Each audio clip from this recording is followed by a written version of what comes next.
Hi. മനോരഥങ്ങൾ web സീരീസിൽ എനിക്ക് ഏറ്റവും ഇഷ്ടപ്പെടാതെ പോയൊരു എപ്പിസോഡാണ് ഓളവും തീരവും. ഒന്നാമത്തെ കാര്യം എന്ന് വെച്ചാൽ ഇത് മുമ്പേ സിനിമയായ ഒരു കഥ തന്നെയാണ്, പണ്ടത്തെ ഒരു സിനിമയാണ്. നിങ്ങൾ ചിലപ്പോൾ കണ്ടിട്ടുണ്ടാവും, മധുവോ മറ്റോന്ന് തോന്നുന്നു ഇത് എന്താണ് ലീഡ് റോളിൽ അഭിനയിച്ചിട്ടുള്ളത്. മറ്റൊന്ന്, ഈ സിനിമയുടെ കഥ തന്നെ എന്താണ്, ഈ MT വാസുദേവൻ നായർ എന്താണോ അതിൽ എഴുതി വെച്ചിട്ടുള്ളത് ലിറ്ററലി അത് തന്നെയാണ് ഈ സിനിമയിൽ ചെയ്തു വെച്ചിട്ടുള്ളതും. അപ്പോൾ നമ്മളൊരു കഥയെല്ലാം എന്താണ് അതിനെ വിഷ്വലൈസ് ചെയ്യുന്ന സമയത്ത് ഡയറക്ടറുടേതായിട്ടുള്ള എന്തെങ്കിലും ഒരു സാധനം ക്രിയേറ്റീവായി ചെയ്ത് കഴിഞ്ഞാൽ അത് കുറച്ചുകൂടി അടിപൊളിയായിരിക്കും കാണാനായിട്ട്. അല്ലാതെ അതിൽ എഴുതി വെച്ചിട്ടുള്ള അതേ സാധനം അതേപോലെ എടുത്തിട്ട് സ്ക്രീനിലും കാണുന്ന സമയത്ത് കുറച്ച് ബോറായിരിക്കും. എനിക്ക് തോന്നുന്നു മനോരഥങ്ങൾ എന്നുള്ള ഈ ഒരു സീരീസിന്റെ തന്നെ ഏറ്റവും വലിയൊരു ഡീമെറിറ്റ് അല്ലെങ്കിൽ അതിന്റെ ഒരു നെഗറ്റീവ് എന്ന് പറയുന്നത് ഇത് തന്നെയാണ്. എന്താണോ MT എഴുതി വെച്ചിട്ടുള്ളത് അത് അതേപോലെ ചെയ്തു വെച്ചിട്ടുണ്ട്. ഒരു ഡയറക്ടറും ക്രിയേറ്റീവായിട്ട് അങ്ങനെ അധികം ഒന്നും ചെയ്തിട്ടില്ല. പക്ഷെ അത് കുറച്ചുകൂടി എടുത്ത് കാണുന്നത് ഈ ഓളവും തീരവും എന്ന് പറയുന്ന ഈ ഒരു എപ്പിസോഡിലായിരുന്നു. ലാലേട്ടനാണ് ലീഡ് റോളിൽ വന്നിട്ടുള്ളത്. പിന്നെ സുരഭി ലക്ഷ്മി, അതുപോലെ തന്നെ ദുർഗ, മാമുക്കോയ, ഹരീഷ് പെരടി, പിന്നെ ചെറിയ ചെറിയ 2-3 ആർട്ടിസ്റ്റുകൾ വന്നു പോകുന്നുണ്ട്. പിന്നെ ഒരു എനിക്ക് അങ്ങനെ മോശമായി തോന്നിയൊരു കാര്യം മാമുക്കോയുടെ സൗണ്ടാണ്. അദ്ദേഹം മരിച്ചതിന് ശേഷം തോന്നി ഇതിന്റെ ഡബിങ്ങും കാര്യങ്ങളൊക്കെ നടന്നത്. പക്ഷെ എന്നാലും കുറച്ചുകൂടി ബെറ്റർ ആയിട്ട് അദ്ദേഹത്തിന്റെ അതേ എന്താണ് വോയിസ് ചെയ്യുന്ന ആർട്ടിസ്റ്റുകൾ, ഏത് വോയിസ് ചെയ്യുന്ന ആർട്ടിസ്റ്റുകളും നിലവിൽ ഇപ്പോൾ അവൈലബിൾ ആണ്. പക്ഷെ മാമുക്കോയ്ക്ക് സൗണ്ട് കൊടുത്തത് ഏതോ, അതായത് ഒന്നാമത്തെ കാര്യം മാമുക്കോയ വളരെ സീനിയർ ആയിട്ടുള്ള ഒരു ആക്ടറാണ്. അതുകൊണ്ട് എന്ത് സൗണ്ട് ഉണ്ടാക്കിയാലും നമുക്ക് തിരിച്ചറിയും, മനസ്സിലായില്ലേ? പക്ഷെ ഇതിലത്തെ സൗണ്ട് കേൾക്കുമ്പോൾ തന്നെ എന്താണ് നമുക്ക് മനസ്സിലാവുന്ന ഒരു ബോഡിയും സൗണ്ടും തമ്മിൽ ഒരു ബന്ധമില്ലാത്ത പോലെ നമുക്ക് ഫീൽ ചെയ്യും. മുമ്പ് തന്നെ ഈ ഡബിങ്ങിലൂടെ അഭിനയിക്കുന്ന ആർട്ടിസ്റ്റുകളാണെങ്കിൽ നമുക്ക് അത്രയ്ക്കും ഫീൽ ചെയ്യില്ല. പക്ഷെ മാമുക്കോയുടെ സൗണ്ടൊക്കെ നമ്മൾ ഒരുപാട് കാലങ്ങളായിട്ട് കേട്ട് ഓൾറെഡി രജിസ്റ്റേർഡ് ആയ ഒരു സൗണ്ടാണ്. അപ്പോൾ ആ സൗണ്ട് ഏതെങ്കിലും നല്ലൊരു ആർട്ടിസ്റ്റിനെ കൊണ്ട് അവർക്ക് റീക്രിയേറ്റ് ചെയ്യിക്കാമായിരുന്നു. ഇതൊന്നും ഒരു മാക്രി പോലത്തെ ഒരു സൗണ്ടാണ്, നമുക്ക് കേൾക്കുമ്പോൾ തന്നെ ഭയങ്കര അരോചകമായിട്ട് തോന്നും.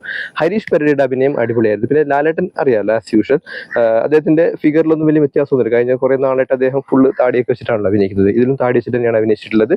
മറ്റൊരു സ്ലാങ് ആണ്. അപ്പോൾ ലാലേട്ടൻ ഈ ഒരു റോള്, ബാപ്പൂട്ടി എന്ന് പറയുന്ന ഒരു റോള് ചെയ്യുന്ന സമയത്ത് എനിക്ക് മറ്റേ അറബിക്കടലിലെ സിംഹത്തിന്റെ ആ ഒരു ടോണ്, അറബിക്കടലിലെ സിംഹത്തിൽ അദ്ദേഹം സംസാരിക്കുന്ന ഒരു സ്ലാങ് ഉണ്ടല്ലോ, അതെങ്ങാനും കയറി വന്നാലോ എന്ന് തുടക്കത്തിൽ തോന്നിയിരുന്നു.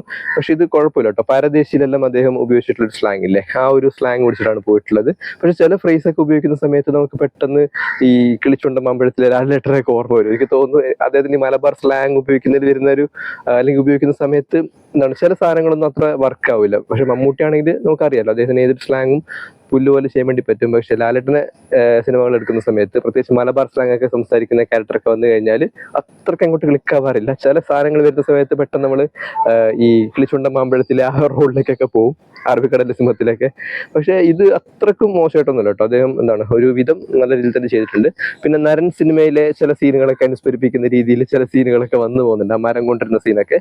പിന്നെ ബാക്കിയെല്ലാം എന്താണ്, ഈ കഥ ഓൾറെഡി ഔട്ട്ഡേറ്റഡ് ആണ്. അതായത് എനിക്ക് അത്രയ്ക്ക് യോജിക്കാൻ പറ്റാത്തൊരു കഥാശൈലിയാണത്.